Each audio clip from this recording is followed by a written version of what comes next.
Hello, my dears. Welcome back to Let It Cook. Today we're making apple celery foam soup. For this, we need white wine, oil, beef broth, parsley, seed mix, cream, an onion, salt, pepper, apple, a bit of potato, and celery. I've prepped some ingredients already. Since that's too boring, I'll just chop an onion quickly. If you want a Let It Cook cooking channel knife, use the link above.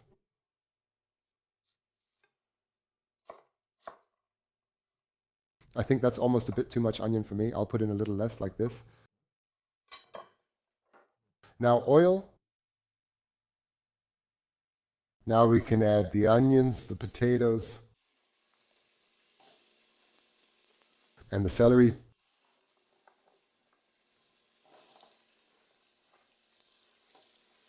I have a Boskop apple here. It's very sour and has a great taste. You can get it at this time of year, especially in summer. It's not really available, but it's fantastic like this. Let's pause for a moment. I'm leaving the apples out longer. The Boskop browns quickly, as you can see. If you prepare it too far in advance, just add a bit of lemon juice, okay? That way your soup won't turn so brown.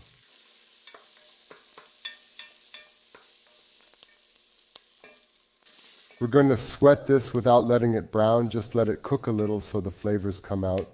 First, add the white wine. I have some rosé open, so either white wine or rosé works.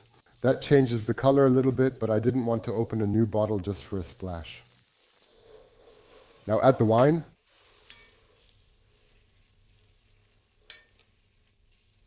Let it come to a boil briefly.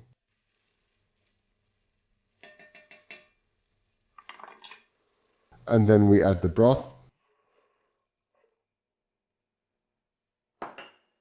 And the cream. And now we let the whole thing simmer for about 15 minutes, and then we can add the apples. Okay, 15 minutes later, add the apples. And let the whole thing cook again for about 10 to 15 minutes.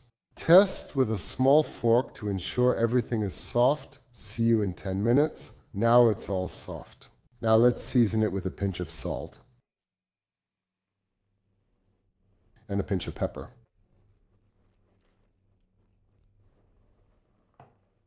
Now I'll quickly pour it into the blender over the sink so it doesn't make a mess. Okay, and now let it blend really nice and smooth.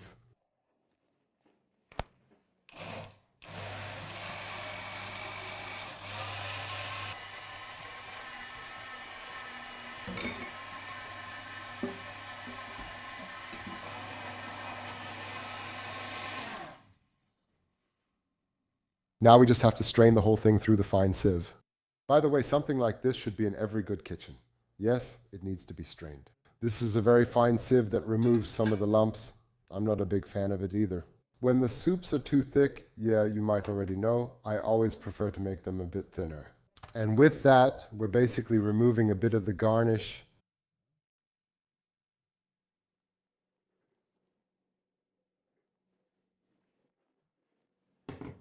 Now just take a ladle like this and scoop it in here like this. Now we're going to strain it nicely through here, but we can already see there's almost nothing left in it. Everything has been pureed very well. A big shout out to Louisa, who gave me this beautiful blender. It's great, much better than my old one. Okay, I just told you I don't really like it when soups are so thick, and this one is already too thick for me. Yeah, I'm just going to add a splash of water to it now. I want it to be more like a light, airy soup.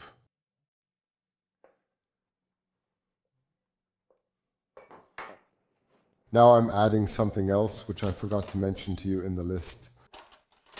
A small pinch of nutmeg. Nutmeg, Mr. Muller. If you don't know it, just type in Louis de Funès and nutmeg. It's very funny. You have to see it sometime. So, wonderful. Let's try it all and see if it tastes good.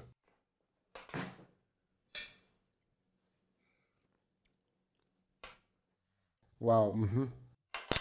Very tasty. Just a small pinch of salt, not much more. That's enough.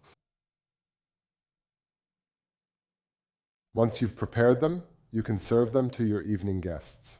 Then just warm it up again briefly and stir in a bit of whipped cream, 2 spoonfuls of whipped cream, and it will become really nice, foamy, airy, and light. You'll get a really foamy soup. I'll quickly chop up a bit of parsley.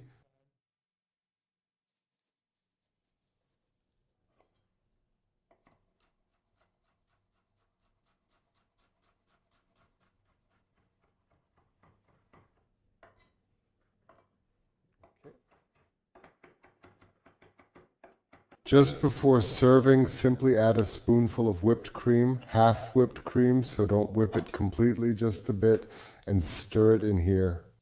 That way you get a really nice frothiness in the soup. You can try it too. When you serve it in the evening, you can use the hand blender again and mix it up a bit more.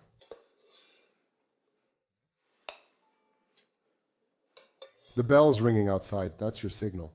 Hey, how's it going? Let's do it. Let's ring the bell and get a message. When Daniel uploads new videos, just look at how beautiful that looks. Fantastic. Ha! Okay, I'm adding some seeds now. I've got sunflower seeds, pumpkin seeds, and a bit of crunch, a little parsley. On top, a bit of whipped cream right in the middle again.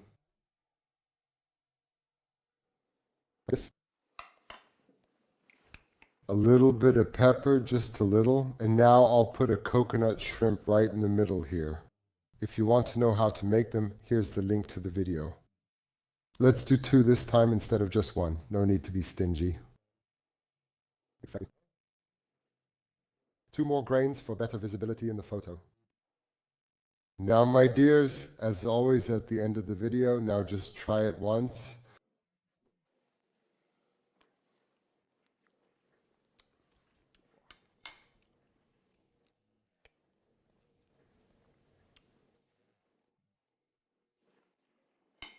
Such a delicious taste. If you don't have any shrimp right now, for example, because it's too much work, you can also add a few small diced pieces of apple. They add a sour contrast. A spoonful of pumpkin seed oil on top also tastes excellent. I wish you a lot of fun cooking this yourself. It's a beautiful autumn and winter recipe. Autumn is already long gone. Have fun cooking this. We'll see each other again soon. Take care, my dears. Bye. See you.